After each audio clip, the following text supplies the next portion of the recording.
And now we will talk about Antarctic algae species. I would like to invite one of my valuable professor, Dr. Turgay Çakmak from Istanbul Medeniyet University, with the speech title IMU-ASYA Project, Istanbul Medeniyet University, Culture Collection of Antarctic Microalgae. The floor is yours.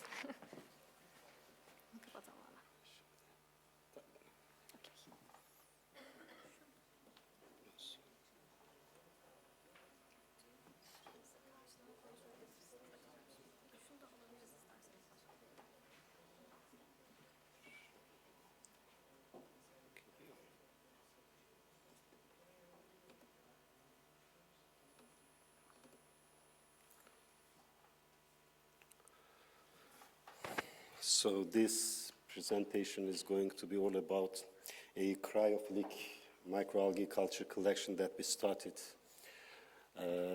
almost 2 years ago.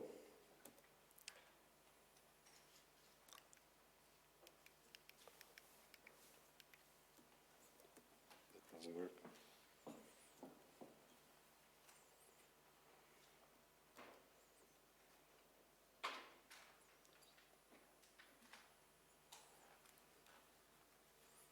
I can use that one. That's no problem. Okay.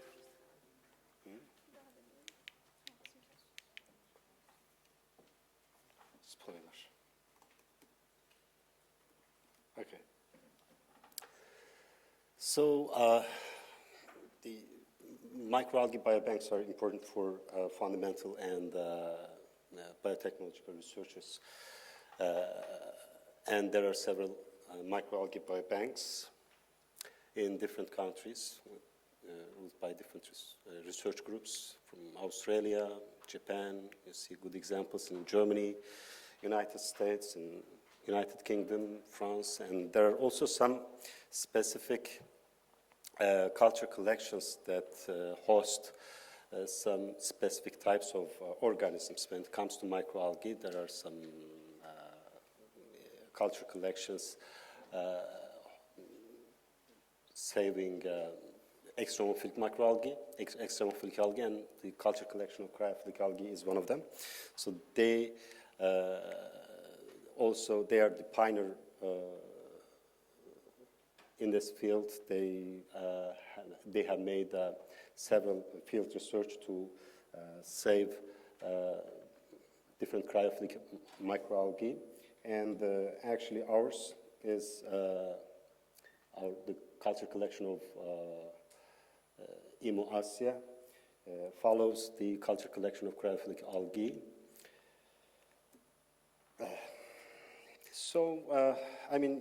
How we started?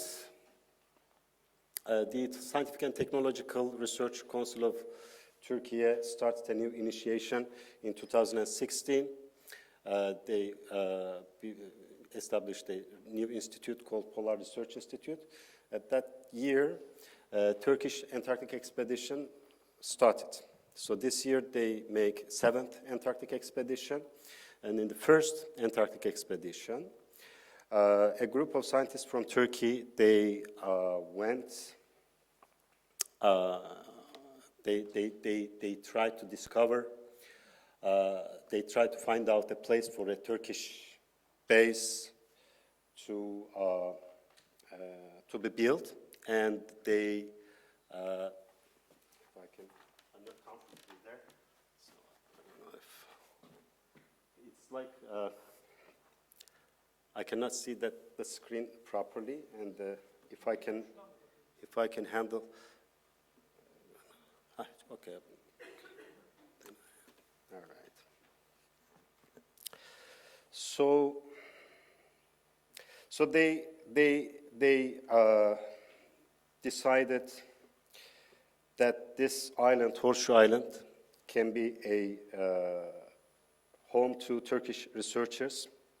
And so this island is called Horseshoe Island. But if Ottoman time, if Turkish people would discover this island, I think they would call it as Swirling Dervish Island or Semazen Island. You see, I mean, for example, for Sufi belief, there's kind of a ritual, like you take you open up your right hand and you take something from the god and give whatever you take without looking at it. So this island is exactly reflecting that. I mean, I believe if Turks would discover that island, they would call it as Semazan Island or Swirling Dervish Island. So the Horseshoe Island is our study hood. So in 2020, I participated in the 4th Turkish Antarctic expedition. So my research started right here. As you see, there were several green and red stuff to visit for me. My aim was to isolate as many species as I can during the field trips. So there are some green stuff everywhere.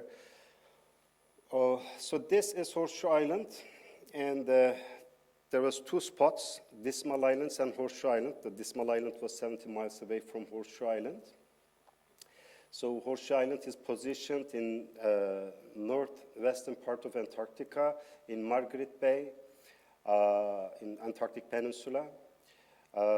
And the Dismal Island was around 70 miles away from that island. It was not possible to spot that island on Google Earth. However, when we reached there, we saw several microalgae blooms over the snows. So you cannot see that kind of blooms on normal terrestrial area for sure. So that was the first sampling spot, Dismal Islands, and those are what I witnessed. So the Horseshoe Island was not different. Some area where the birds and the penguins visit were abundant in microalgae motifs, even if some area like this lake is Squaw Lake, which is the biggest lake in Horseshoe Island. There are 5 lakes and this one was the biggest. But in some area of the same island, the snow algae did not inhabit anywhere. However, in some area where the seal and penguins reside, you see several colors of microalgae. So at this point, the cryophylic algae, the snow algae, the terms are generally mixed. So snow algae and cryophylic algae are referred as same for microalgae, growing well in between the 0 to 15 degrees Celsius. But there are also some algae that can grow over 0 degrees Celsius, however, can't grow over 8 to 12 degrees, so we categorize them as obligate cryophylic. For psychrophilic, they grow best in 15 degrees Celsius, and for psychrotolerant microalgae, they grow over 15 degrees, however, they grow in a considerable amount at close to 0 degrees Celsius. So most of the strains are coming from the Horseshoe Island and Dismal Islands in IMU-ASYA culture collection. First, of course, we make sampling and then isolation stages. At least, I mean, actually for Antarctic research, it's like you go to the sampling area, collect your samples. It can be snow or from permafrost or ice. And then I did brought several different growth solutions, agarized and in liquid forms, from EG11 to BBN and TAP, etc. And then I did make place straking and also inoculated the samples in liquid media as well. And I also brought, so we did everything to isolate as many species as we can. And then when we get back to home lab, we run different isolation processes like plate striking and micromanipulation, etc., to get axenic culture. And after obtaining axenic cultures, what we do is to run some genomic analysis to identify and then provide all necessary information to present our strains in a web page for IMU-ASYA culture collection. So for field research, I mean, there's a standard operation procedures, of course. So we collect the samples from the field, and at that time, if, depending on the nature of the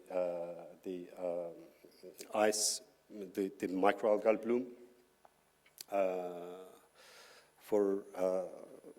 in one case, we also analyzed the microalgae motif of the green snow, orange snow, and red snow. So when we come back to the home lab, we of course carried all our samples in cool boxes and took all necessary precautions for that. And then we sustained our cultures in commercial fridges with light supplied over glass doors, and also we keep the cultures in growth chambers adjusted to 15 to 10 degrees Celsius inside. So we provide all necessary information for the microalgae that we have. And for taxonomic evaluation, we follow Algae base. And also for NIH, we keep maintaining our microalgae culture alive by serial transfer for depending on the growth rate of different microalgae for every 1 to 3 months. So, and we managed cryopreservation of almost all microalgae that we have. We use mainly DMSO and methanol. And we do follow all their growth continuously. I mean, we did follow their recovery of growth when we run the cryopreservation experiments.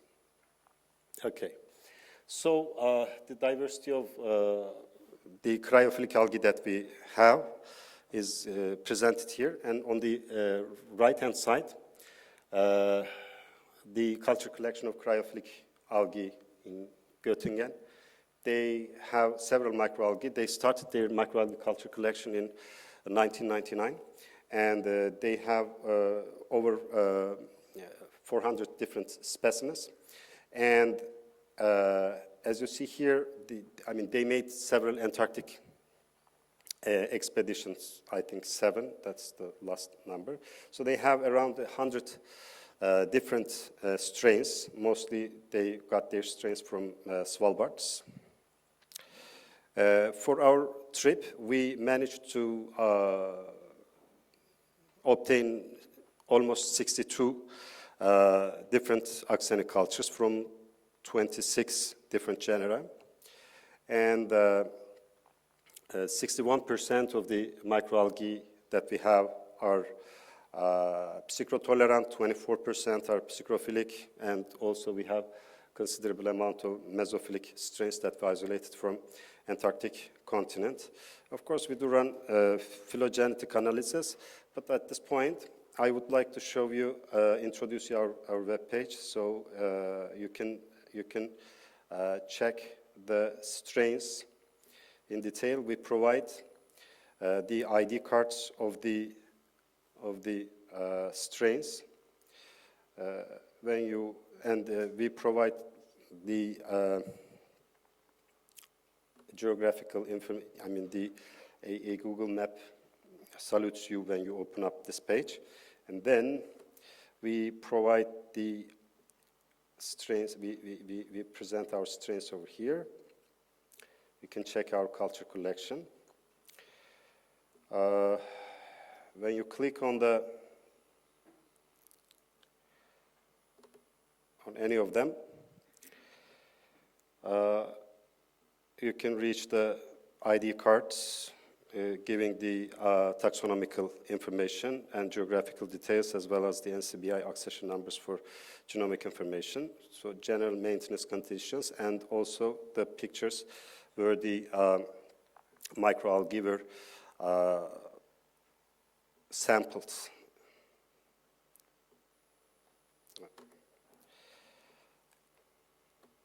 Same for all of them.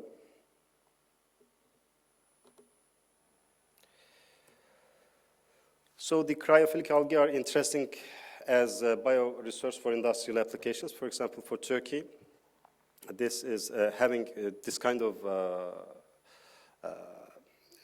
having research groups working on cryophilic algae is important because Turkey has average temperature, overall temperature of annual over temperature of around 15 degrees. And as you see, the sun ratio and the temperature duration differentiates throughout the year in Turkey. I mean, I believe most the algal production facilities does. They have two strains, cold adapted and temperate strains to grow year round. So that they improve the algal crop. They maximize the algal crop production. So they call it algal crop rotation. So considering the fact that there are almost around 45,000, only 45,000 different microalgae species identified so far. However, the estimation is that the number should be about 1 million, so there's a big gap. So new strains must be introduced to the science world and also industry. For the case of cryophytic microalgae, new relatives of, for example, we did isolate several Chlorella and also like Stichococcus strains from this spot, and there are then also for Coccomixa, they are airborne microalgae, and they are used for industrial purposes as well. I mean, having cold adapted, having cryophilic and thermophilic microalgae in growth production facilities help them maximize their growth. So that's why the cryophilic algae are important for industrial scale applications. And there are also, I mean, the first morning, the keynote speaker told everything about the biotech knowledge of microalgae. But when it comes to cryophilic microalgae, the cosmetic ingredients are sold on the market, like snow algae powder and some serums and hydro boosters, etc. They are on the market. For our IMU-ASYA strains, we did, I mean, when it comes to cryophilic microalgae, the polyunsaturated fatty acids, especially omega-3, 6 fatty acids, are important because as they are cold adapted microalgae, you expect them to have high unsaturation ratio in their fatty acids.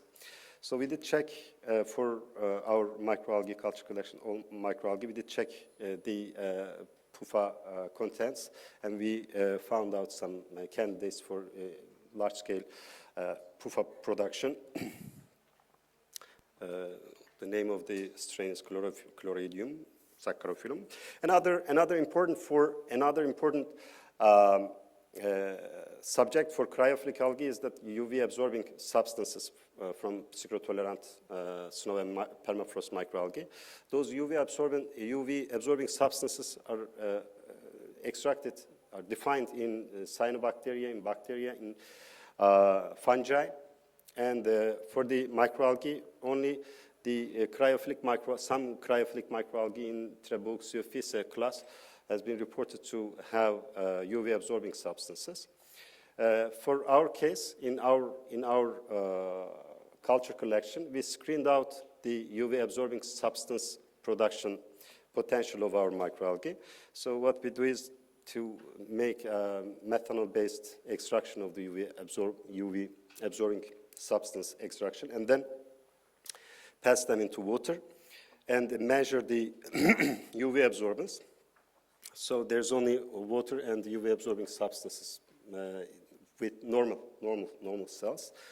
And also when we apply a stress factor, we observed improved UV-absorbing substance production for some strains. And based on this preliminary experiments, we started another 1001 project supported by TÜBİTAK.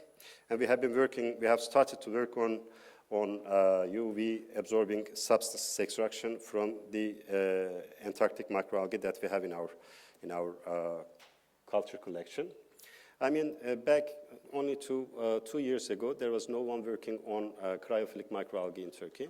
And today, we are presenting a cryophilic microalgae culture collection to researchers and the stakeholders.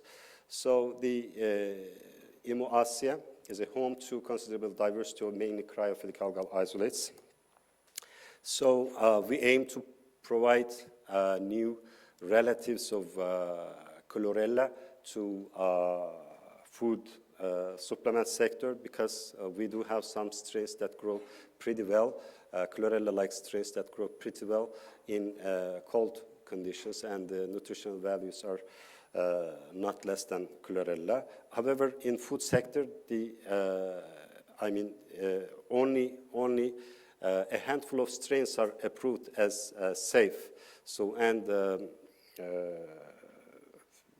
it is pretty expensive to introduce a new strain to food markets for human consumption. However, cosmetic market is a desirable and acceptable in terms of regulations. So the cold cryophilic algae provide good opportunities for producing metabolites to be used in cosmetic markets. The microsporin-like amino acids, the UV-absorbing substances comes first. So last but not least, the conversion of our industry from fossil fuels, fossil resources to renewable bioresources is underway. As we said, even itself producing a biomass is a problem in a country. For countries like Turkey, experiencing 4 seasons, having the cryophilic strains for growth of biomass or value-added products, the volume of our library is going to be improved. So I'd like to acknowledge TÜBİTAK, my loyal supporter, and also the friends making valuable contributions to the research. And if you have any question, I'll be happy to answer.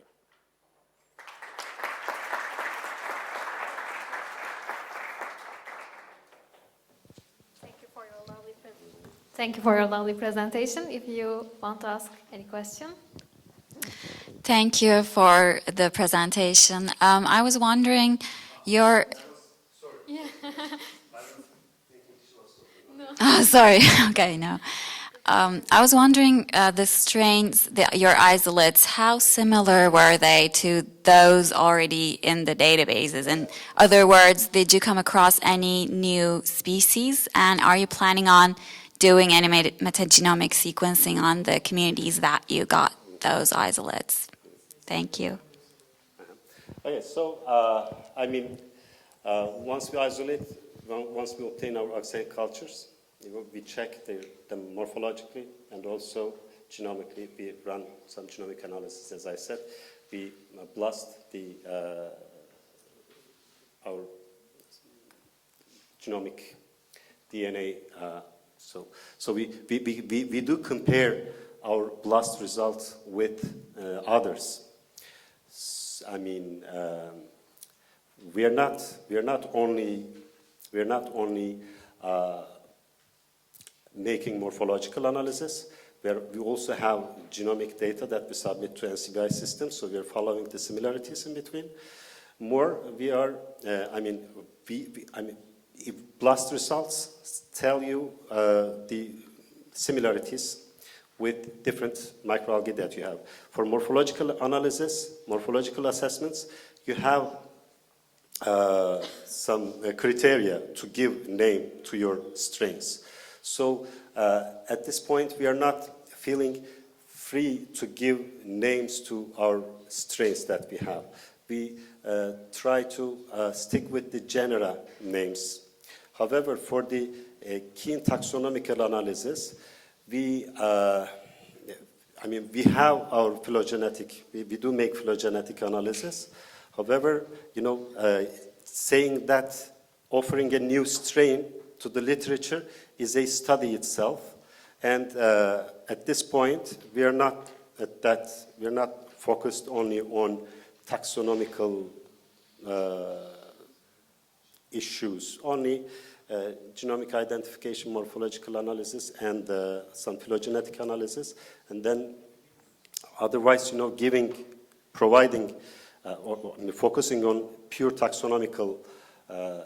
If you want to offer a new strain, if you come up with a new name, that needs more detailed information, more detailed study. So there are some candidates to be offered as new species, but we haven't announced it yet. That's the short answer. Yeah, please.